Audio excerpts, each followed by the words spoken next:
আল্লাহ তাআলা কোরআন মাজিদে বলছেন লাইকা কাতাবা ফি কুলুবিহিম, এই আয়াত দ্বারাতে আলা হযরত পরিচয় কি, অ্যাড্রেস কি, ডিটেইলস কি, আলা হযরত কে কেমন ছিলেন, আমি যে আয়াতটা পেশ করলাম আপনাদের সামনে, লাইকা কাতাবা ফি কুলুবিহিমুল ঈমান ওয়া আইদাম বিরুহিম মিন, আলা হযরত ডিটেইলসটা শুনুন।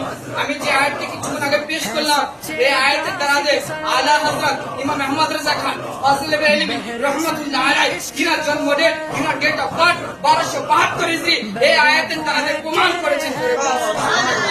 আলা হযরতকে আলা হযরত নতুন কোন আকীদা না, আলা হযরত হলো উনি যেটা ইমাম আযমের মসলা, সেটা আলা হযরত দেখে আমাদেরকে দিয়েছেন, তিনি হলো আলা হযরতকে আলা হযরত উনি যিনি আমাদেরকে ফতোয়ার মধ্যে বড় ফতোয়া কিনা ফতোয়া রাশি আমাদেরকে দিয়েছেন।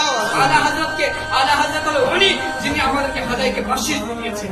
আলা হযরত উনি যখন মক্কার সরজমিনে আলা হযরতের সঙ্গে যখন দেওবন্দি আরবের লোকের সাথে যখন বাহাস হয়েছিল, ইমাম আহলে সুন্নাত শাহ আহমদ রেজা খান আরবের বুকে 8 ঘন্টার মধ্যে মক্কা শরীফে একটি কিতাব লিখেছেন আত-তাওরাতুল মাক্কিয়া, সেটা আমাদের সুন্নিয়াতকে দিয়েছেন। তিনি হলো আহমদ রেজা খান। আর আহমদ রেজা খান কে? আহমদ রেজা খান হলো উনি যে আমাদের মাদ্রাসায় ফান্নুন একটি কিতাব পড়ানো, যার নাম হলো হেদায়েত।